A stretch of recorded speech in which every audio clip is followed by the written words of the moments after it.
Greetings. Hello, everyone.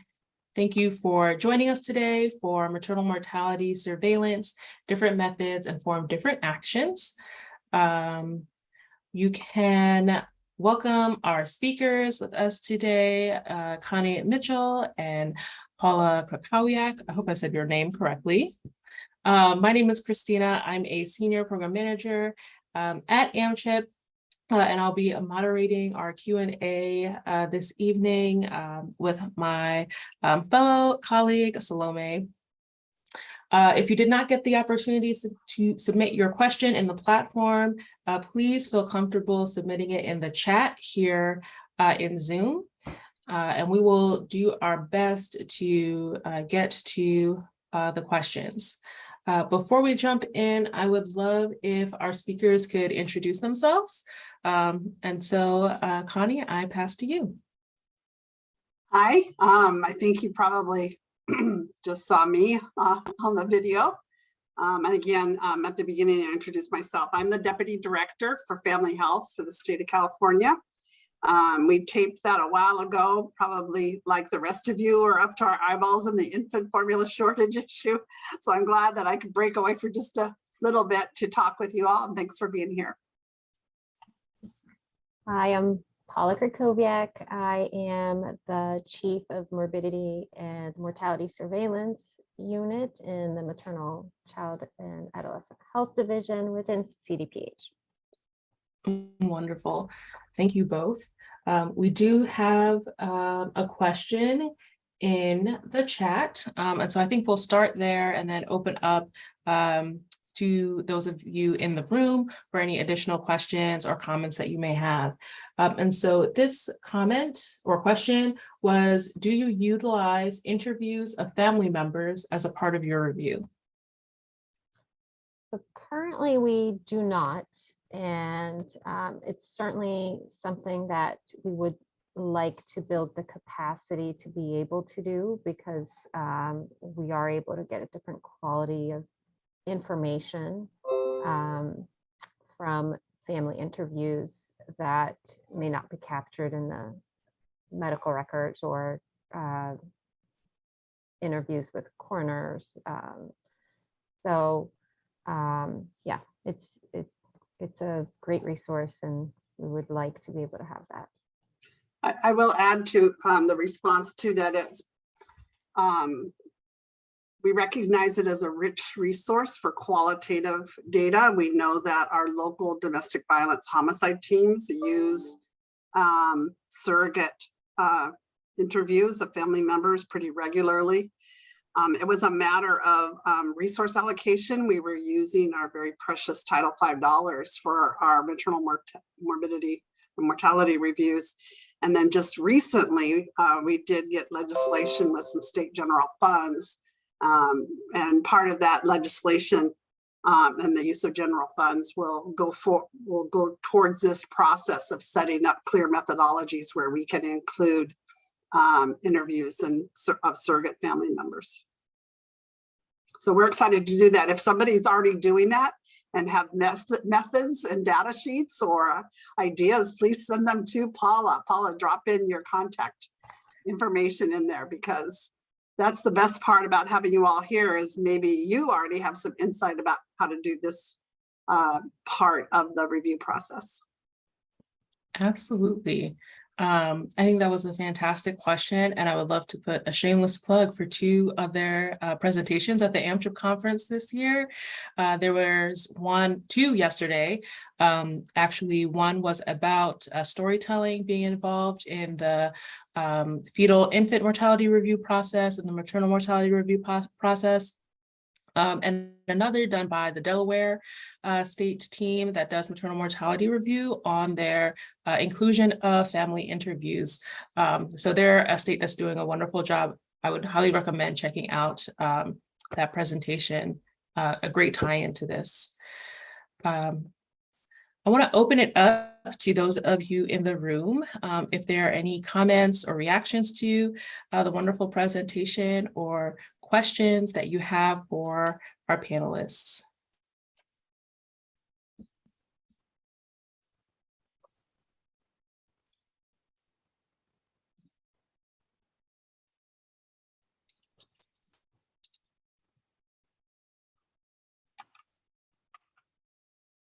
those of you who are on the call, it'd be great too if you just introduce yourselves and we could see and hear you too. You're our colleagues and we're really happy you're here.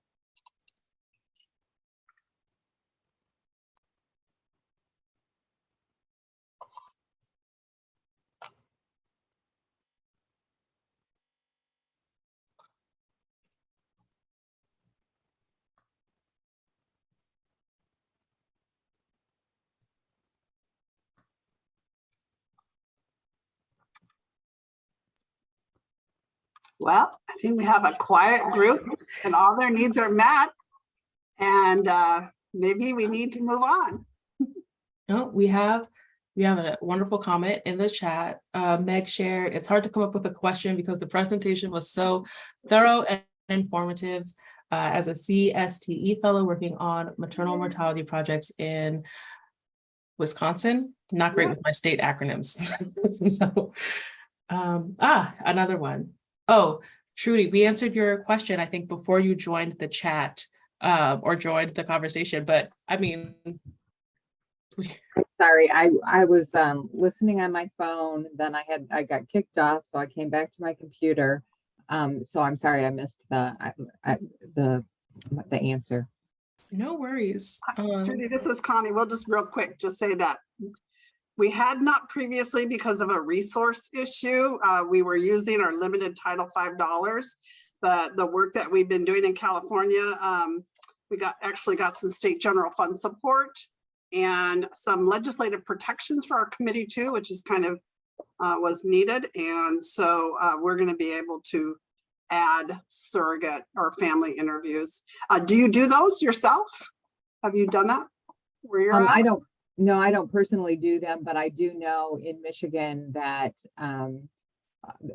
they're really trying to get the story of the family. So both on maternal deaths and also on infant deaths, that they're really trying to do interviews. So I was just curious if you were also doing that. They're particularly doing that in like in the fetal infant mortality reviews versus, I mean, they try, it's hard because they're, you know, obviously the mother is gone. So trying to get a good perspective from the family, I think is important.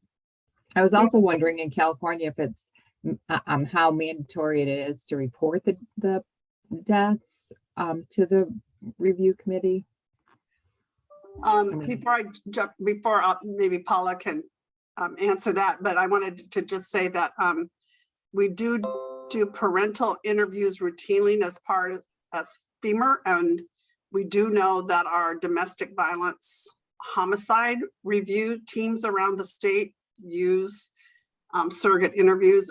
From both of those sources, what we've learned is that while it can be very helpful, it can also be extremely traumatic for families. So you have to be ready for that. You have to be able to provide them with the support or maybe multiple short interviews. It's there, you know, you don't want to re-traumatize. It's very, you know, this is already so traumatic, but yet the further out you get, you know, recall bias comes in. So that's why we're, you know, going to talk with a lot of other people who've already done that as we start to do this ourselves.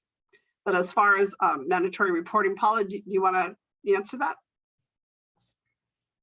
We identify the maternal deaths through a combination of vital records and hospital data.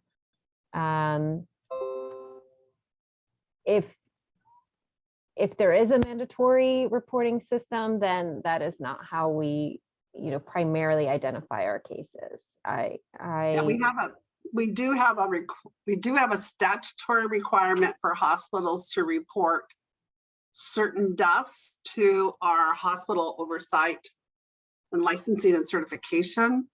But they fall into such a narrow thing, you know, completely surprising, inexplicable, no previous risk factors, you know, completely normal presentation, you know, so it turns out that they're just, what hospitals do report through mandatory reporting is just so few. So it's not, doesn't really serve our purposes.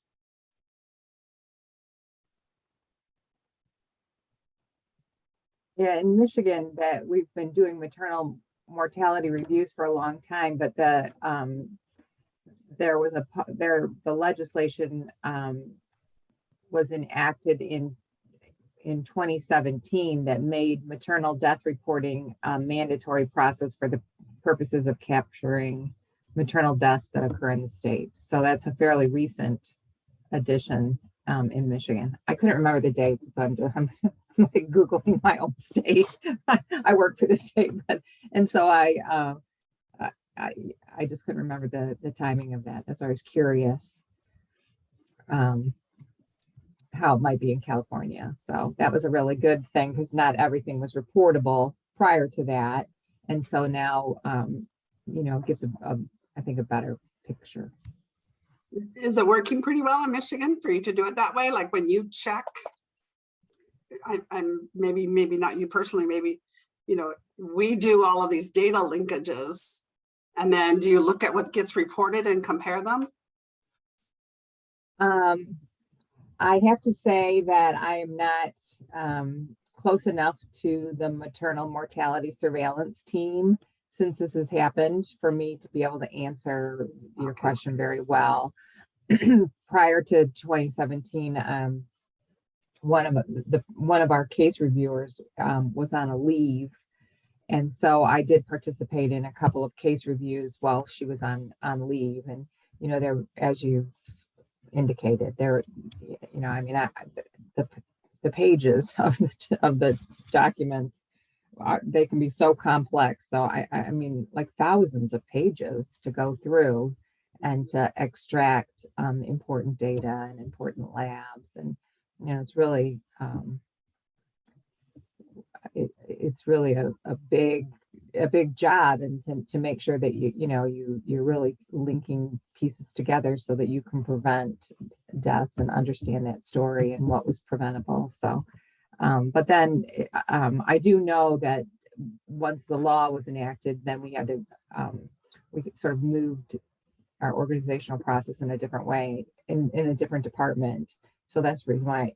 And I took another different job in the state, so I'm less familiar with this. So I'm sorry I can't answer your question very well.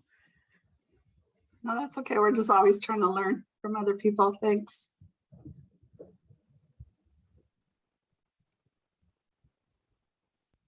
If you do Google Michigan mortality surveillance, you'll see like there's the forms on our site about the memo of authority, and then there's a reporting form and a guidance letter. So I know that has been helpful in getting some of the information that we need.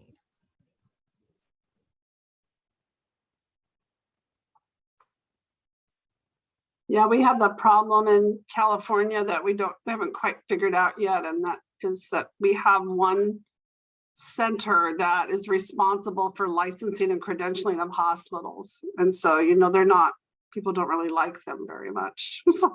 Hospitals don't like them because they're always reviewing them and scrutinizing and receiving complaints. But then what we're trying to do is we're trying to collect data on maternal deaths with the intention of making things better and doing quality improvement and trying to identify systems and errors. And we're not, we don't engage in the process of blaming and, assigning blame and jeopardizing licensing and all of that. We're not doing that. But so we don't want to, while it would be nice to have them all reported, it might get conflated that we're also providing, if we find something in their records, we're going to be, making charges against them. And that's not been the focus of our maternal mortality review. We've been focusing on, are there findings, really actionable findings for which we can identify clear quality improvement strategies and then engage hospitals on them. And we do think that process has helped us to make some improvements in our maternal mortality. Not as much as we'd like, but some. So it's a fine balance, because on the one hand, you want to know about them because you feel like a responsibility and you have to address them and you want to get information right away. But on the other hand, you don't want to turn it into and kind of more of a legal process as opposed to a public health investigation. So that's just something we struggle with. So Yeah. I think that struggle is real, but I do believe that in Michigan, the team is very much in the same mindset that you described, where they're trying to think about what kinds of things you could do to prevent future deaths, and what kind of systems changes can be done to, so that women live and they don't die after pregnancy or during pregnancy. And there's an equity issue and a racial issue, and all of those things we want to understand better so that we can prevent death and really enhance the lives of mothers and their families. So it is a balancing act, definitely. Absolutely. Thank you so much for that question, Trudy. We have about 5-ish minutes left, and another question was popped into the chat. So maybe we can spend our last couple moments together in response to that one. And so Meg asked, if I understand correctly, California PAMR does not review all deaths, but only selected ones related to COVID or other topics. OB causes some years, pregnancy-associated suicide others. How are those priority topics decided for review?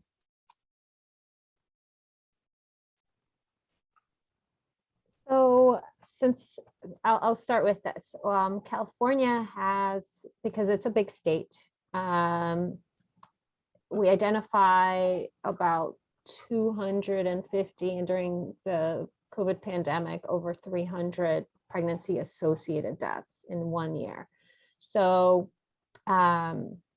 we do some level of review of all deaths suspected to be pregnancy related for surveillance. And PAMR, for in-depth reviews, we have to be more selective, because to date we've only had limited resources to be able to conduct these in-depth reviews. So we were trying to be very strategic in finding the topics that were most salient and relevant at different times, and we used surveillance information to inform those decisions on what to focus on. So currently what we're doing is we have a 4-county area in Southern California where we are reviewing deaths from all causes that are medical. So we aren't including suicides or deaths from injuries like overdose or homicide. And so this is kind of like our subset of a more population-based in-depth review. And at the same time, we have realized that we have quite a large caseload of deaths from COVID during or around the time of pregnancy that we basically had to pull together a fresh new committee to be able to review just those deaths. I hope I answered your question. Please let me know if you have if you would like to know more.